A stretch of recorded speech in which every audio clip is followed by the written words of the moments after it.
soy oncólogo médico, eh, soy originario de Veracruz, ahí hice la universidad en Veracruz Puerto.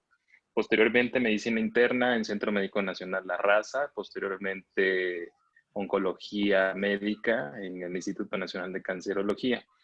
Actualmente laboro en el área del Centro de Investigación Farmacológica del mismo INCAN. Y pues bueno, primeramente les agradezco la invitación, me agradezco el tiempo y la atención. Tú me dices, Cris. Sí, puedes iniciar, gracias. Perfecto. Bueno, este caso clínico voy alternando tanto la descripción de las características del paciente en cuestión, como también información que creo que les puede ayudar. Es un caso sobre cáncer de pulmón como tal. Sin embargo, lo que más me importa de esto no es que ustedes entiendan cómo se trata, no me importa que entiendan los nuevos medicamentos. Realmente lo que me interesa y lo que nos va a ayudar es de que ustedes sepan identificar qué es lo que está mal, qué es lo que puede estar bien y hacia dónde dirigir a un paciente. Pues yo prácticamente me encuentro en un centro de un tercer nivel, entonces pues ya prácticamente los pacientes ya llegan con un diagnóstico. A lo que voy y a lo que quiero llegar es de que ustedes, cuando egresen como médicos generales, son la parte fundamental de un sistema de salud.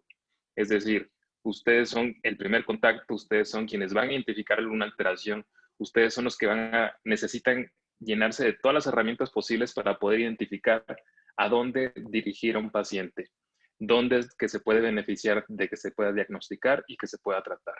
Y esa es mi intención con este caso clínico, poderles compartir un caso donde se puede identificar los estudios que se puedan tomar en un paciente y también las situaciones que se pueden llegar a presentar, pero también ustedes pueden identificar hacia dónde enviarlo.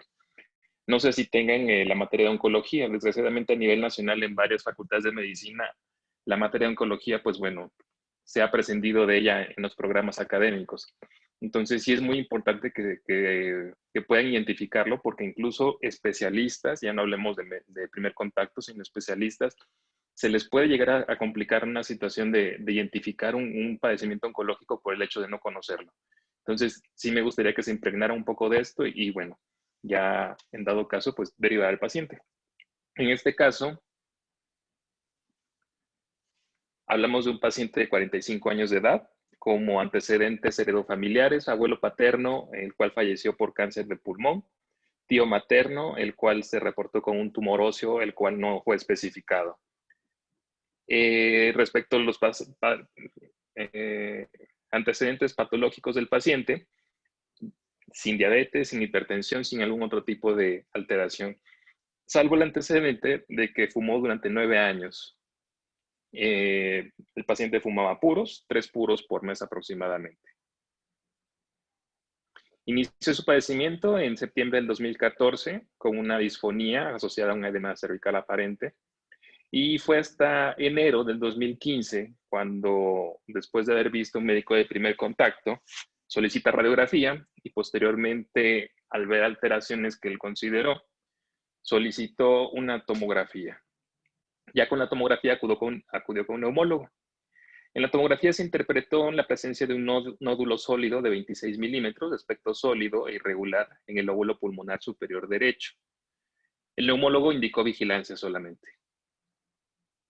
Bueno, el concepto de nódulo pulmonar es algo que se puede ver incluso desde antes, no nada más en la especialidad de oncología.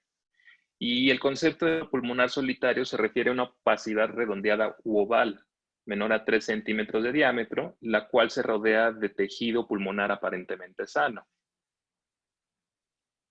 No contacta con el hilo pulmonar y no está asociado con adenopatías, atelectasias, derrame pleural o algún otro tipo de alteración.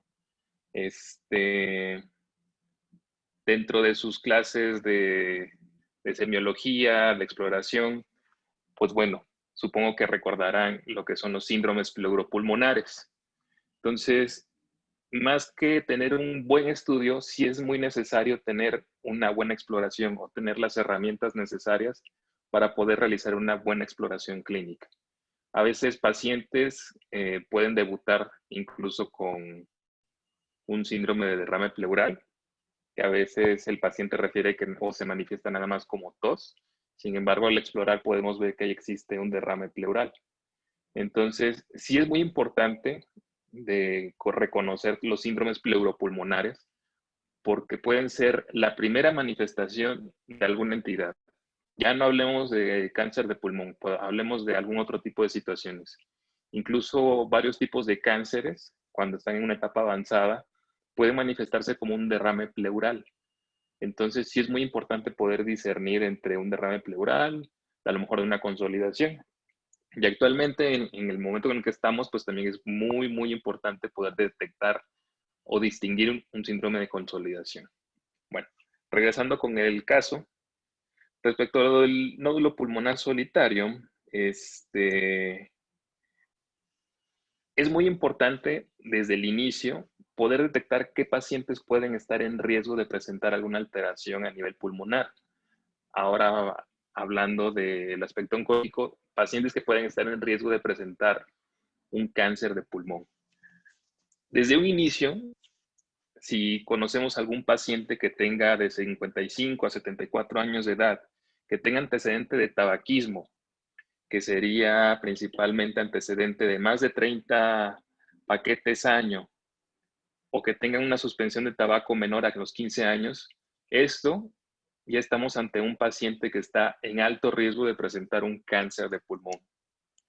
Entonces, en una consulta, pues bueno, ustedes ya lo saben, hay que conocer antecedentes personales patológicos, donde ahí podemos intervenir factores exposicionales, antecedente de tabaquismo, también los antecedentes familiares, que es algo muy importante, a lo mejor no tanto en cáncer de pulmón, pero sí es algo que tenemos que reconocer desde un inicio, desde el momento que tenemos al paciente sentado en el consultorio. Es muy importante también conocer historia de POC o fibrosis pulmonar. Ahora, muy importante, no todos los pacientes que tienen EPOC tienen antecedente de haber fumado. Eso es algo muy importante. Pacientes con antecedente incluso de fibrosis pulmonar o antecedentes exposicionales también pueden presentar una clínica de POC. Por lo tanto, sí es muy importante hacer mucho énfasis en antecedentes de exposición a nivel laboral, llámese exposición a solventes, exposición a serrín, exposición a telas también, eso es algo muy importante. Me ha tocado ver pacientes que desarrollaron un tipo de fibrosis secundario a trabajar en una bodega de telas. Y también qué tipo de signos y síntomas han presentado a lo largo de su padecimiento. Ahora, regresando con respecto a pacientes de alto riesgo, existen también pacientes que pueden llegar a tener un riesgo moderado o intermedio. Estos son pacientes con una edad mayor o igual a 50 años, que tienen antecedente de haber fumado o un índice tabáquico mayor o igual a 20 paquetes por año o exposición a tabaco. No todas las personas que fuman están en riesgo de desarrollar complicaciones por el mismo tabaquismo. Recordemos también el tabaquismo pasivo, y eso es algo también muy, muy frecuente en nuestro país. Conforme es mayor el periodo en el cual se abandonó el cigarro, prácticamente se puede reducir a 1 el riesgo relativo de las personas a presentar cáncer de pulmón. Es decir, si alguien fumó, no importa a veces el índice tabáquico que haya presentado, pero si ya prácticamente cruzó el umbral de 10 años, ya estamos prácticamente a un riesgo disminuido considerablemente de presentar cáncer de pulmón. Entonces, nuestros pacientes que están en riesgo alto de presentar cáncer de pulmón, estos que les comentaba, a partir de 50 años, con antecedente de un índice tabáquico mayor o igual a 20 o índice tabáquico mayor a 30 en una edad de 55 a 74 años, y una suspensión menor a 15 años o que presenten algún factor de riesgo adicional, ya sea alguna exposición laboral o algún antecedente como alguna alteración a nivel pulmonar, estamos ante un paciente que requiere de un tamizaje, un screening para descartar la presencia de tabaco. Actualmente en nuestro país son pocos los cánceres que se tratan de evitar o de detectar a tiempo a través de un screening o tamizaje. Esos son cáncer de mama, cáncer cervicouterino, El cáncer de próstata todavía no está como que muy definido, sin embargo ya se está haciendo más conciencia del cáncer de colon, principalmente a partir de los 45 o 50 años de edad. También ya se está considerando realizar un tamizaje para tratar de detectar en casos tempranos a aquellas pacientes que puedan tener riesgo de cáncer de colon. Pero el cáncer de pulmón todavía no se ha determinado que el screening nos pueda beneficiar a la población mexicana. Por eso, si nosotros ya llegamos a identificar estos factores, sí es importante solicitarle una tomografía de tórax no contrastada de baja dosis. También parte de lo mismo, lo que les comentaba. Lo que hace diferente a la tomografía de tórax de baja dosis, pues bueno, su nombre lo dice, es una menor radiación a la cual se expone al paciente. Sin embargo, ya con esa, a pesar de que también son cortes un poco más gruesos y pues el tiempo en el cual se realiza también es mucho más corto, ya con eso es suficiente para poder detectar alguna anomalía a nivel del pulmón y ya con ello poder determinar si existe alguna lesión que se tenga que tratar. ¿Cuál es la importancia del cáncer de pulmón? En los pacientes que se someten a screening para cáncer de pulmón, que son aquellos pacientes que están en riesgo alto, como hemos visto antes, a partir de 60 años, con antecedente de índice tabáquico mayor o igual a 20, la prevalencia del nódulo pulmonar puede ir del 13 a un 33%. Es aquí donde podemos ver la importancia de un screening en este tipo de pacientes. Entonces, la tomografía de baja tasa de dosis es un estudio reproducible, un estudio económico relativamente y un estudio que nos va a dar una buena sensibilidad para poder detectar alguna alteración.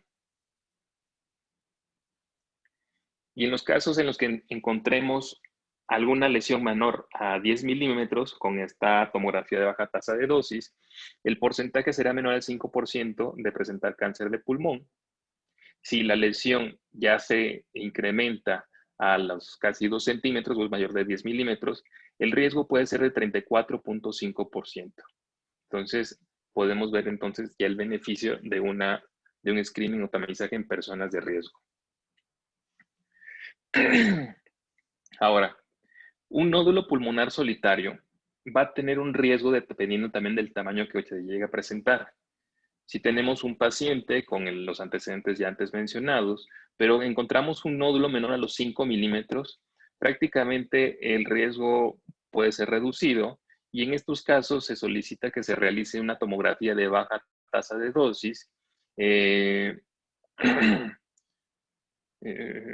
hasta que el paciente no sea elegible para el tratamiento. Es decir, se le va a solicitar de manera anual hasta prácticamente considerar que el beneficio de realizarla sobrepasa a los riesgos de poderla realizar. En pacientes que tienen lesiones de 6 a 7 milímetros, se considera que el riesgo se incrementa significativamente con respecto a las lesiones de 5 milímetros. Y aquí ya se recomienda que se realice una tomografía en 6 meses o cada 6 meses para poder descartar algún riesgo de que se incremente de tamaño y de que esa lesión realmente ya tenga un comportamiento maligno como tal. Conforme aumenta el tamaño, pues se va reduciendo el periodo en el cual se va a solicitar la tomografía de alta tasa de dosis, de baja tasa de dosis. Sin embargo, cuando tenemos ya prácticamente un nódulo de 8 a 14 milímetros, la tomografía sería cada 3 meses, debido a que ya se considera que tiene un potencial maligno aún mayor. Y en estos casos se solicita un estudio de medicina nuclear. No sé si alguien sepa qué es un PET-CT. ¿Alguien me puede decir? ¿Es el PET scan? Ajá. ¿Alguien más? Es una ¿O qué idea o tomografía qué recuerdan? es una tomografía por emisión de positrones. Usa, si no me equivoco, no recuerdo si radiación beta o producción de pares. O sea, la producción de un electrón y un positrón para emitir un fotón, que es lo que da la imagen. Y si no mal recuerdo, se basa en el uso de algún como radiofármaco que pueda hacer como que esa función de emitir la imagen o de producir los fotones. Así es. Bueno, veo que sí tienen idea. Así es, PET-CT se refiere a una tomografía por emisión de positrones. Y efectivamente, lo que se usa ahí es un radiofármaco. En este caso es la fluorodeoxiglucosa. Es decir, estamos usando prácticamente azúcar que está unida a un radiofármaco, que es el que va a despedir la radiación que va a ser captada por un aparato que va a tener un transductor y el cual va a captar, dependiendo de la mayor intensidad de concentración del radiofármaco que es absorbido por las células, se va a formar una imagen con diversos colores. Las células que están en constante replicación, obviamente como están con un metabolismo elevado, pues van a necesitar mayor glucosa para poder mantener ese metabolismo. Por eso es que se une la fluorodeoxiglucosa, mejor dicho, se une el radiofármaco con fluorodeoxiglucosa, que es la forma como captan las células, y ya posteriormente, donde hay más concentración, es donde se va a ver un color, digamos, más intenso. Entonces, ya se considera que el PET-CT es un mecanismo con el cual se puede diagnosticar el cáncer de pulmón, digamos que ya es estandarizado como tal. Y en este tipo de estudios nos da una doble ventaja. Podemos identificar zonas de mayor metabolismo que nos orientan hacia un tumor o una lesión maligna. Y aparte tenemos la imagen por tomografía, con la cual podemos tener una mejor definición de los tejidos que están afectados. Entonces, pacientes que presentan una lesión mayor a 8 milímetros, pues ya estamos en el terreno para solicitar un PET-CT. Y en lesiones que tienen una dimensión mayor a 15 milímetros, aquí ya es necesario tomar una tomografía contrastada, una tomografía de alta dosis o de mayor definición, o también se puede usar el PET-CT. Entonces, prácticamente esto es lo que nosotros podemos utilizar como métodos de imagen para poder identificar una lesión maligna y el seguimiento que se le tiene que dar dependiendo de las dimensiones. En caso de que se identifique un nódulo sólido endobronquial, la indicación sería realizar la tomografía de baja tasa de dosis en un mes después de que se presente una tos vigorosa.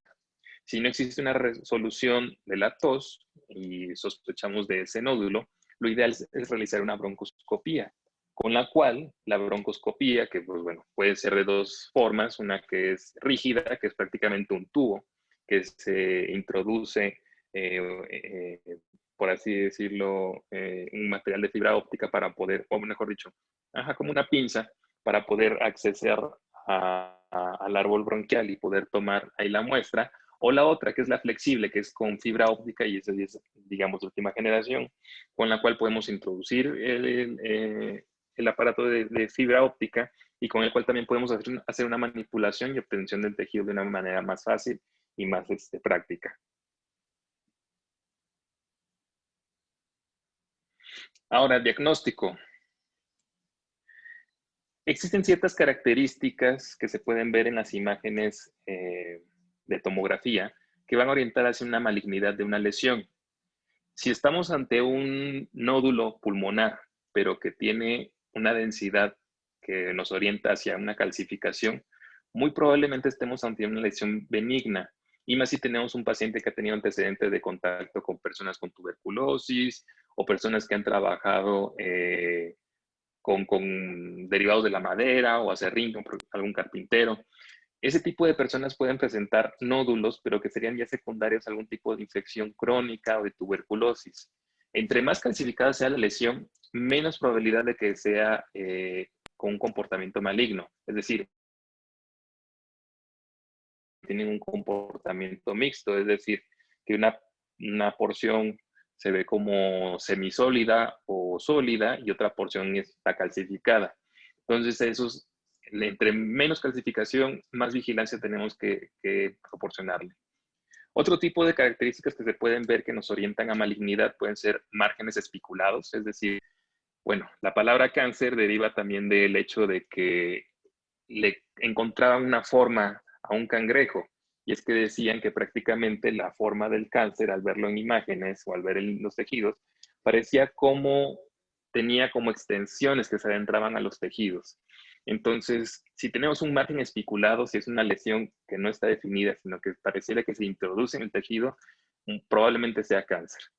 Si tiene convergencia vascular o tiene mayor cantidad de tejido que nos orienta hacia vascularidad, para lo cual nos va a ayudar mucho el contraste, también esa es otra característica de malignidad. Si presenta una pseudocavitación, otra característica de malignidad. Y en este tipo de casos hay que ser muy cautelosos, porque también puede ser dentro del diagnóstico diferencial una infección crónica, ya sea por tuberculosis, que también pueden formar cavitaciones, o también por hongos como Aspergillus, que también pueden producir algún tipo de cavitación. Retracción pleural, es decir, podemos ver cómo la pleura se jala, o es como si fuera un plástico y ustedes lo agarran de en medio, entonces van a ver cómo se va a jalar pues el plástico, pero es de una manera, cómo se va haciendo esa telita, pero así como que plegada. Entonces, así la pleura se puede ver dentro de las imágenes. Si tenemos la retracción de la pleura o incluso retracción del mediastino hacia un lado, o retracción bueno, sí, del mediastino, también nos haría sospechar de algunas características de malignidad a nivel de tórax. Esto enfocándolo a tórax. Tiempo de doblaje menor a 400 días. Es decir, un nódulo que dobla su tamaño en menos de 400 días es un nódulo que nos va a orientar hacia una lesión maligna. Obviamente, si el cambio en el tamaño o si dobla el tamaño en menos de ese tiempo, pues obviamente estaríamos muy probablemente ante un cáncer. Localización en el lóbulo superior. Por lo regular vemos, o es muy frecuente ver ese tipo de lesiones a nivel de los lóbulos superiores, y de hecho es el caso de este paciente. Después de que lo vio en neumología, bueno, de que lo vieron en primer contacto, después el neumólogo, llega con nosotros en febrero del 2015, casi prácticamente un mes de que lo vio el neumólogo. A la exploración física, pues prácticamente sin alteraciones. El ECOG y Karnofsky son dos medidas que nosotros usamos muy frecuentemente para indicar el estado funcional de un paciente. Es decir, si tiene algún tipo de necesidad especial. En el caso de ECOG, nosotros determinamos si el paciente tiene necesidad de estar más tiempo acostado que sentado o es un paciente funcional que puede estar caminando como si nada. Y el Karnofsky nos da también una orientación sobre el tipo de estado funcional, nada más de que aquí 100% es un paciente totalmente funcional y prácticamente 40% moribundo, que 30% y es prácticamente alguien que está en agonía. A la exploración sin hallazgos patológicos prácticamente, sin datos de derrame, la exploración sin ningún síndrome pleuropulmonar detectado.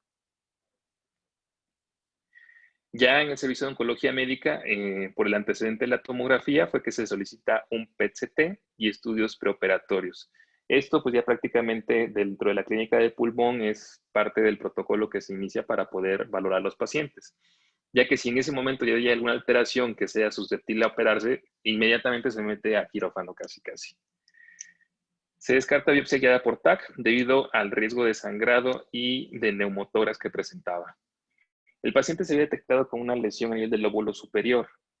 Sin embargo, debido a que tenía cercanía con ciertos vasos, se consideró que no era candidato para que se hiciera algún tipo de biopsia guiada.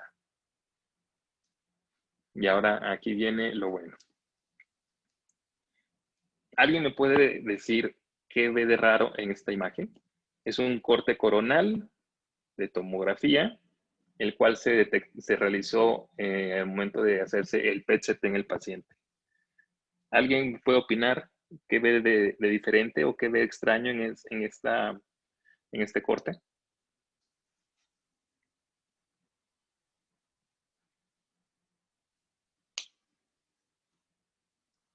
A ver, voy a poner otra.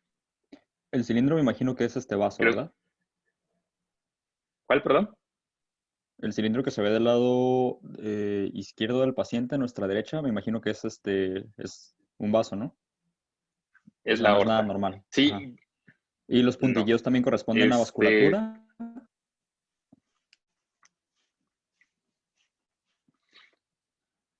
Tratando de integrar las dos imágenes. ¿Cuál es tu nombre, perdón? Antonio. ¿El que participó ahorita? Antonio. Antonio, tratando de integrar las dos imágenes, entre la de la derecha y la de la izquierda, ¿algo que te llame la atención? Creo que el punto que está del lado derecho del paciente, a nuestra izquierda, Ok. como Sí. al lado de la columna Recordemos, vertebral. en las imágenes nosotros siempre exacto. Recordemos, en las imágenes nosotros siempre vamos a valorar como si tuviéramos al paciente de frente nuestro. Entonces, en esta imagen es como si tuviéramos al paciente de frente y nuestra izquierda corresponde a la derecha del paciente y nuestra derecha corresponde a la izquierda del paciente. Entonces, en el primero, pues prácticamente es la imagen de tomografía y pues prácticamente está como la ventana, con lo que llamamos ventana de abdomen. Es decir, el contenido del parénquima pulmonar pues no es muy visible como tal, no podemos ver, no podemos encontrarlo en forma de parénquima pulmonar. Sin embargo, como es un estudio contrastado, podemos ver los vasos que se pintan por el contraste. Lo que bien decías, Antonio, lo que se ve aquí es la aorta, ya prácticamente que va en sentido descendente o caudal. Y como bien decías, lo que llama la atención es este punto, que ya es en la imagen del PET como tal. Entonces, si lo comparamos o lo traspolamos a la imagen de tomografía, podemos ver que aquí se ve este punto, que tiene una densidad un poquito más, bueno, que se ve un poquito más radiopaco a comparación del parénquima. Podemos ver que se ve diferente a comparación de estas imágenes que son vasos y a comparación del contenido del parénquima pulmonar, que prácticamente es aire, es prácticamente radiolúcido. Entonces, efectivamente, aquí hay una lesión que se corresponde con una zona de mayor metabolismo. Ahora, ¿alguien me puede decir por qué motivo esta lesión se ve oscura, pero también aquí el cerebro se ve oscuro y también los riñones? ¿Alguien tiene alguna idea? ¿Por el metabolismo? Efectivamente. Son zonas de alto metabolismo, tanto el cerebro como los riñones, y también esta imagen que tenemos la sospecha. Y en la vejiga, ¿por qué será la vejiga que se ve también así oscura? ¿Está Por vacía? la producción. Así es. Los riñones, que también son una zona de alto metabolismo, pero también es la zona donde se va a ir depurando el contraste y se va a acumular en la vejiga. Por eso es que vemos también esos colores principalmente más intensos o en el PET. Y este, pues bueno, ya tratando de, digamos, un PET de otra generación.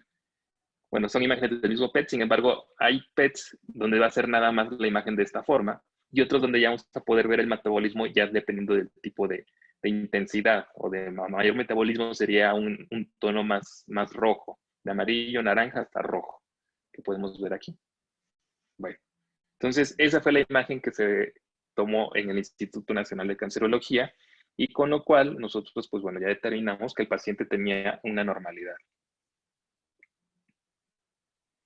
Estos son cortes axiales. Ya podemos ver la misma lesión en otro corte, con la misma ventana mediastinal.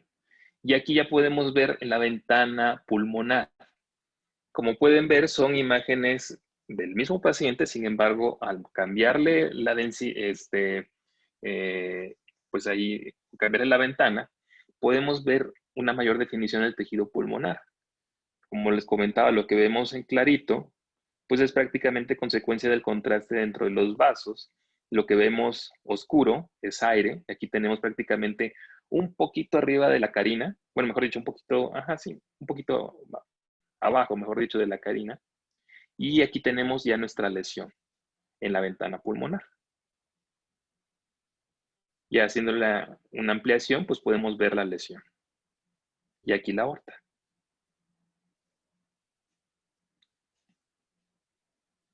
La lesión tuvo una medición de 32 milímetros. Como habíamos visto anteriormente, ya por arriba de 15 milímetros y con características de un nódulo semisólido, pues ya estamos ante una lesión muy probablemente maligna, cosa que fue así, ya que el submax, que se refiere a la intensidad con la cual se capta el radiofármaco, fue de 4.7. Entonces podemos ver aquí ya la lesión, un corte sagital, y aquí podemos ver en el PET la lesión, misma lesión. Y aquí ya la tenemos en otro tipo de intensidad. Podemos ver la lesión. Ahora, ¿alguien me puede decir qué es la sensibilidad y especificidad?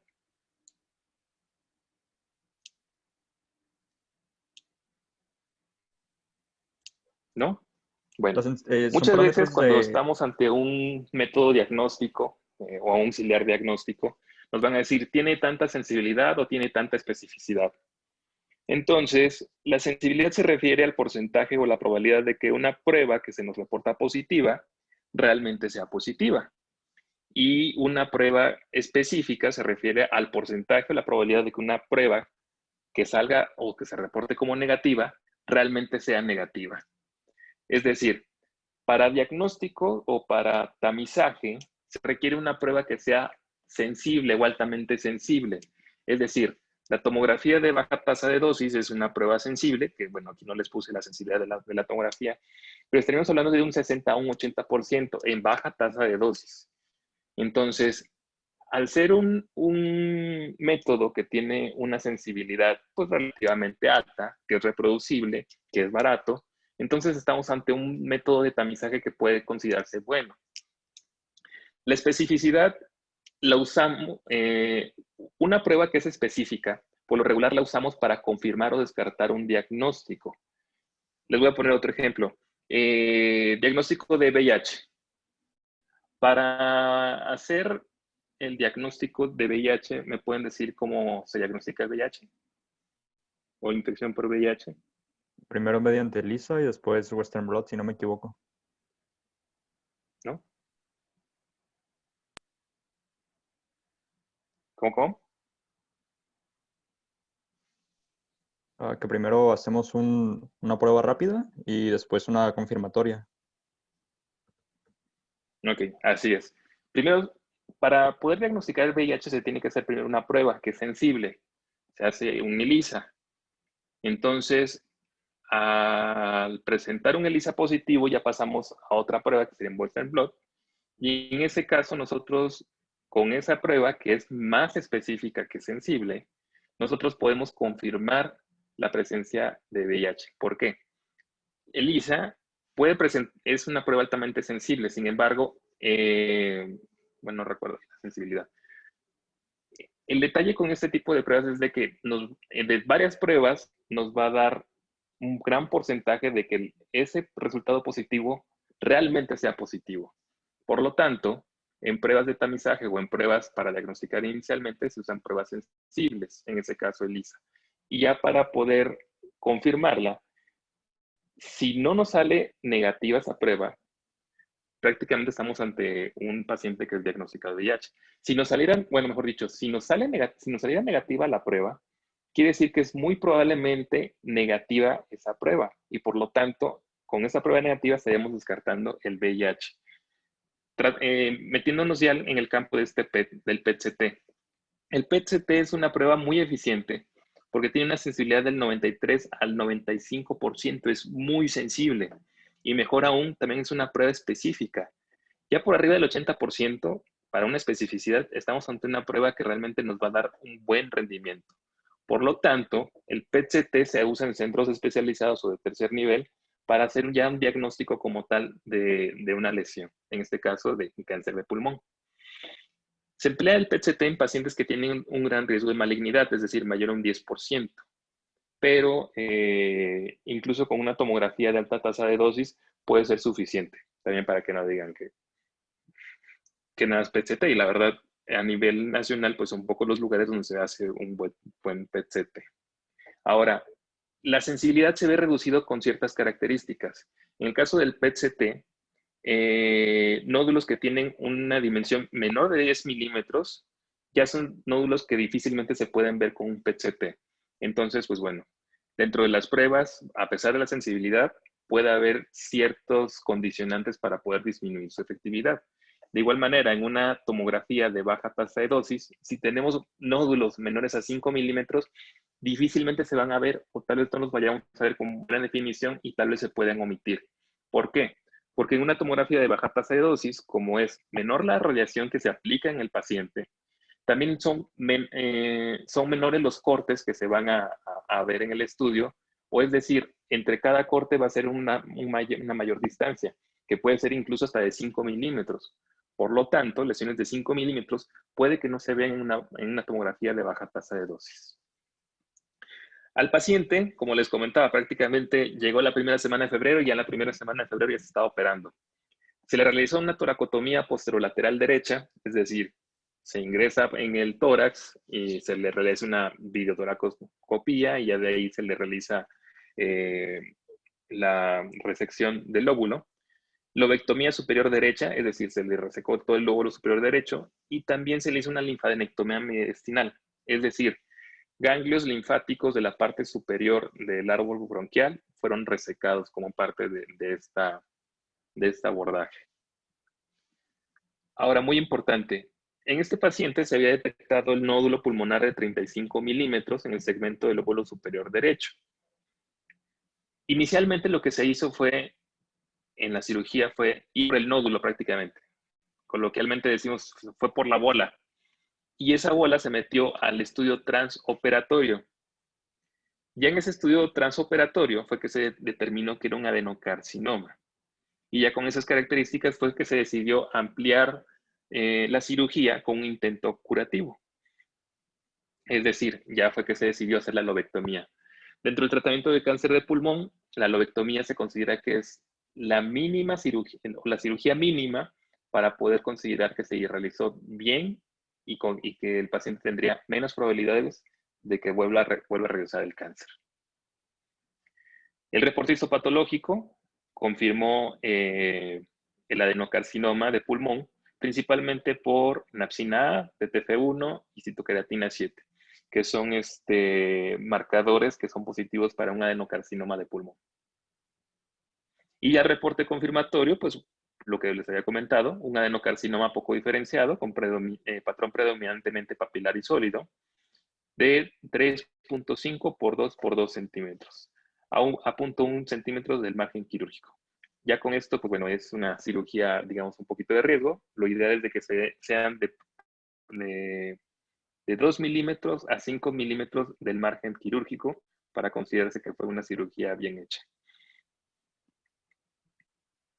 Ahora, ¿cuál es la importancia del cáncer de pulmón?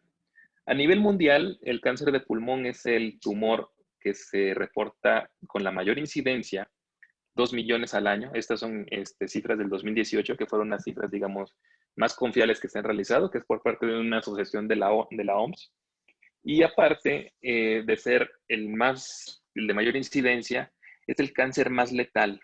La mortalidad del cáncer de pulmón sobrepasa, bueno, es casi de un 80%. De 2 millones de casos que se reportaron en el 2018, 1.761.000 casos terminaron en el fallecimiento de las personas.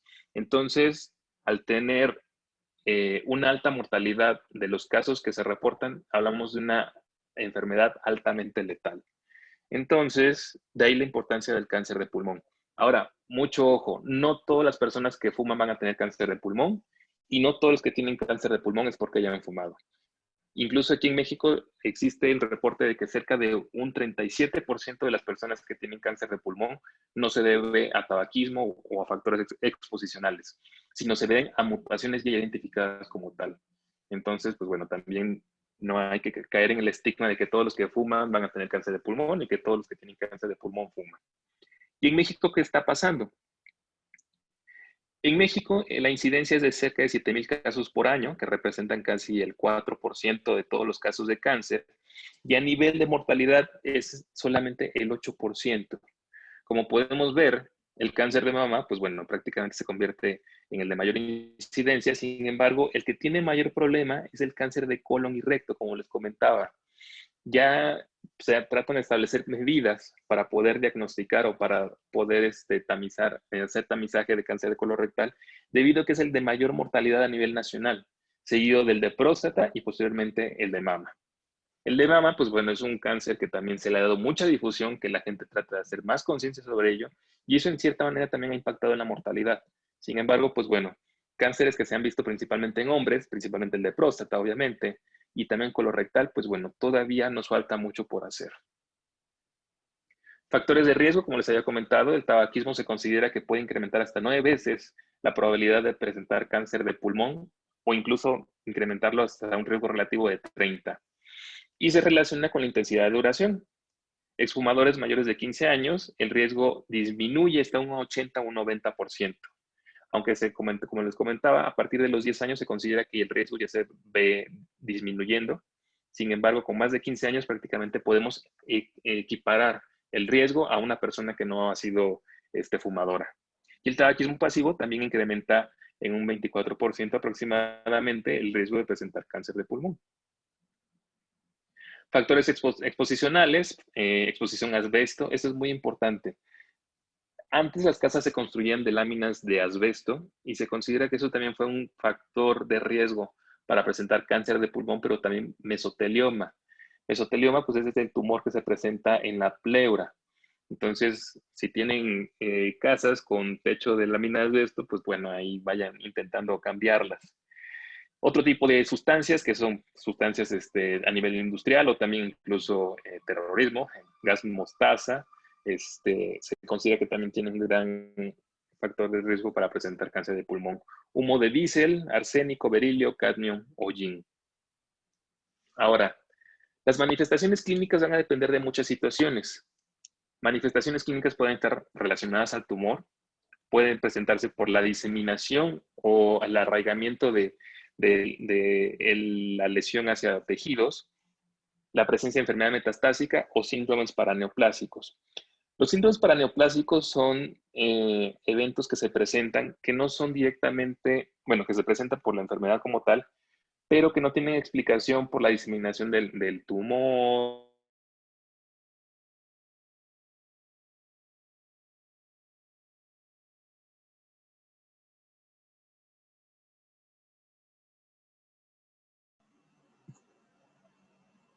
Eric, no se escucha.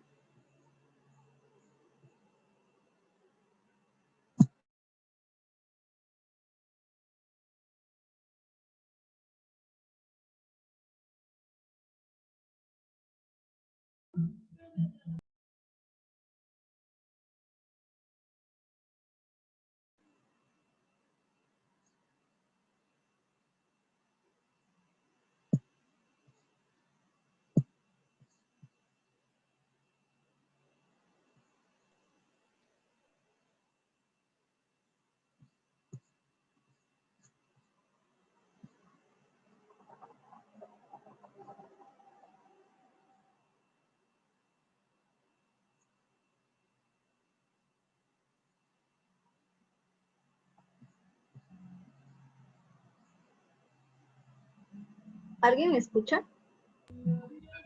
Se le cortó el audio, yo No, creo. no se sé si- escucha.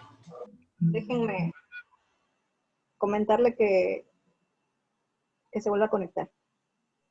Gracias. Ok.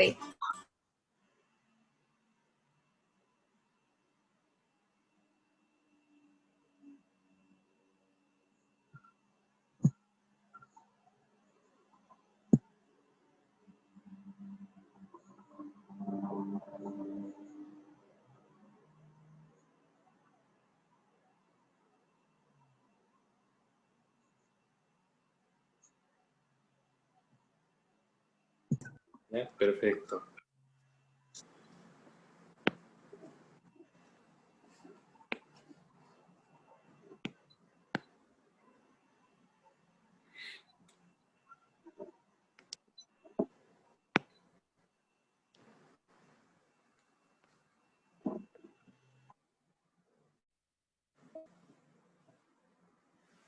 Ok, bueno, respecto a manifestaciones clínicas, como les comentaba, principalmente si hay invasión al árbol bronquial, a los vasos o también presencia con derrame pleural.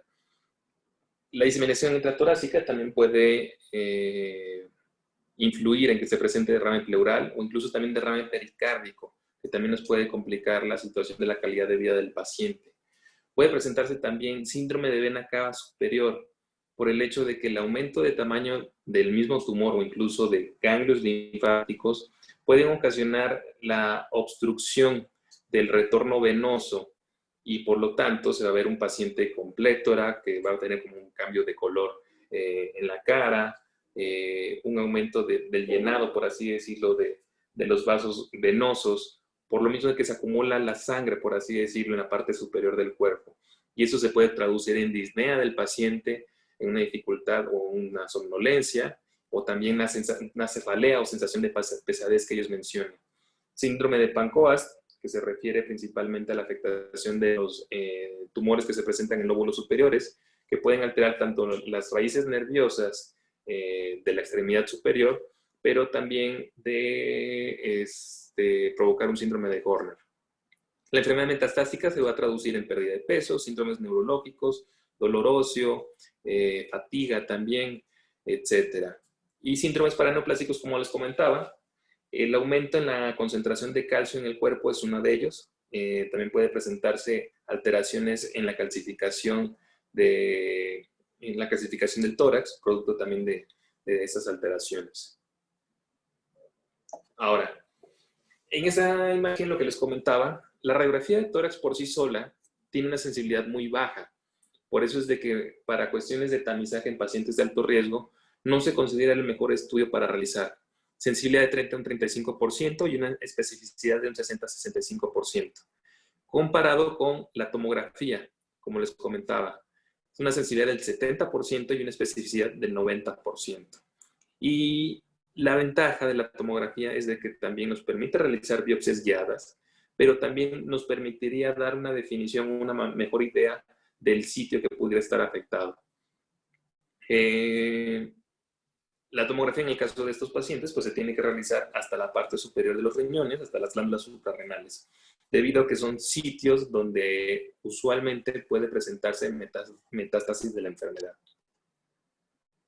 Resonancia magnética se solicitará en casos muy específicos, cuando exista alteraciones en el mediastino, en la pleura, en plexo braquial, como en el caso de los tumores de Pancoas, que son tumores del lóbulo superior del pulmón, o presencia de alteraciones a nivel del árbol vascular.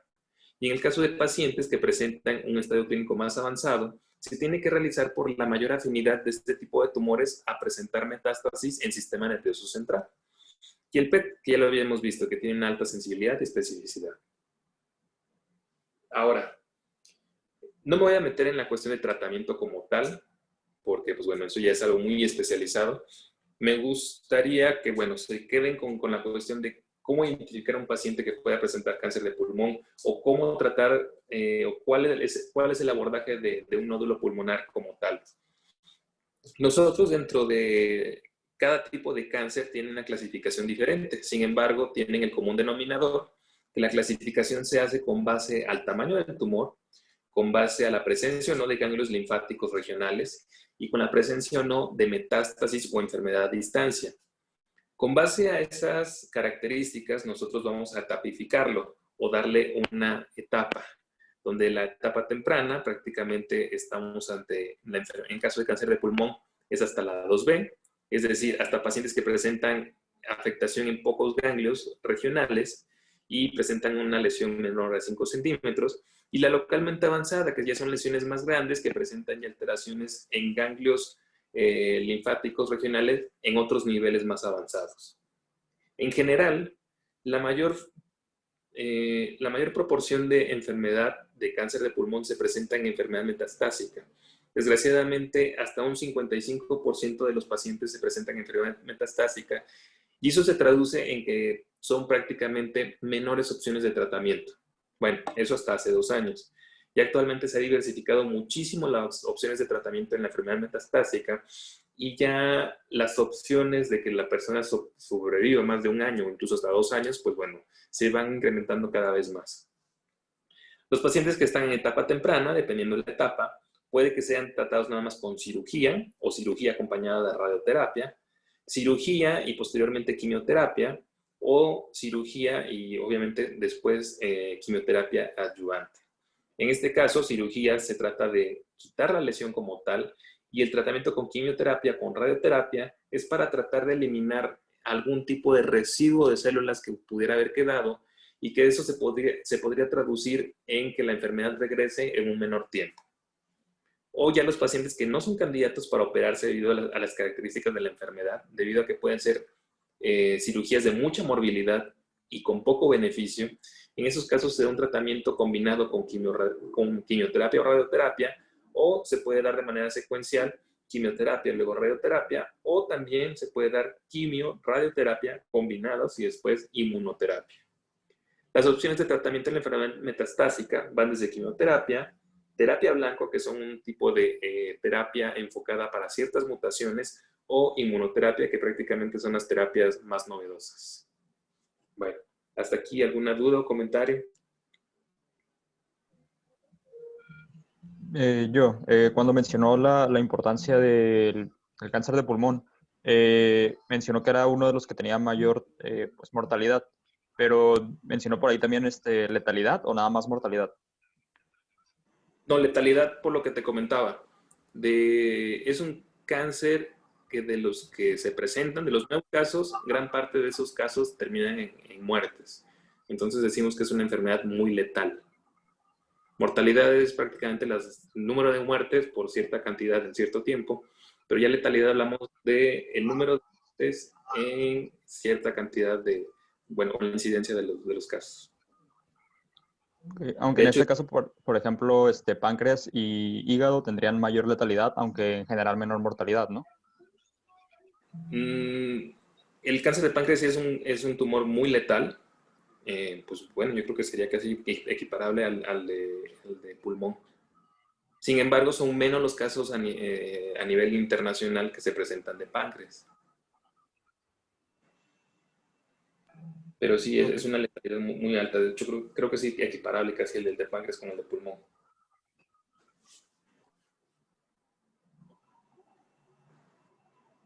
¿Alguna otra pregunta o comentario? Sí, yo tengo una duda. En su experiencia, doctor, ¿qué consecuencias a nivel funcional tienen los pacientes que se someten a una lobectomía? Ah, muy buena pregunta. Todo paciente que se mete en una cirugía, bueno, como parte del protocolo también de aquí del hospital, es llevar un seguimiento también por el servicio de rehabilitación pulmonar. Pacientes que tienen la oportunidad de que sean programadas las cirugías, se les da ciertas terapias o ciertas sesiones de rehabilitación pulmonar previamente con la intención de aumentar la capacidad vital de los pacientes. Y ya después de que se someten a la lobectomía, pues bueno, no se vean comprometidos a nivel ventilatorio y continuar con las terapias de rehabilitación pulmonar. Entonces, sí, depende también de las cuestiones del paciente, pero como comentaba, la cirugía que se considera como el estándar o lo mínimo para poder considerar que el paciente va a tener un buen tratamiento es la lobectomía. Hay quienes hacen segmentectomías o cirugías en cuña, es decir, nada más prácticamente resecan el tumor, pero cuando se ha visto, se ha comprobado que ese tipo de cirugías tienen alta probabilidad de que la enfermedad regrese. Muchas gracias. No, a ti, gracias. ¿Alguna otra pregunta?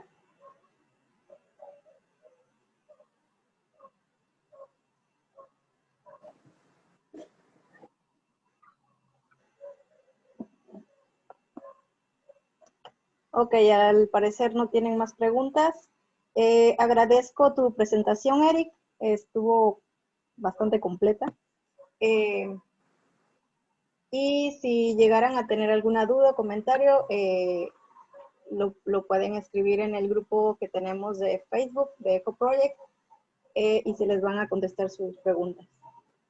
Agradezco el tiempo de todos. Gracias, doctor Eric, por su presentación. No, gracias a ustedes. Espero que les sirva de mucho y pues bueno, recuerden de que no se enfoquen o no se obsesionen con tratamientos nuevos ni demás. Ahorita todo es por partes. Quien desea hacer una especialidad posteriormente, muy válido y es algo muy valioso también.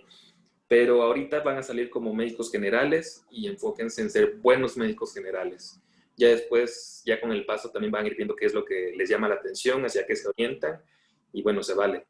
Aunque también no todo en la vida del médico es una especialidad, eso sí se los puedo garantizar.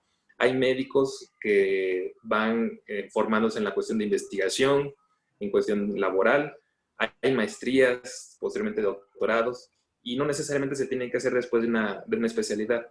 Pueden, al salir como médicos generales, hacer alguna maestría en salud pública, pueden hacer maestría en medicina laboral, maestría en ciencias, pueden en educación. Y créanme que es una experiencia muy bonita. Entonces, enfóquense o acérquense con quien consideren que los pueda ayudar y pues bueno, vayan enfocando sus esfuerzos en eso, pero sobre todo en ser buenos médicos. Gracias. Gracias a todos, estoy al pendiente. Cualquier cosa que necesiten, bueno, pues ahí con Cris tienen mi contacto. Gracias. Gracias. Gracias, buenas tardes.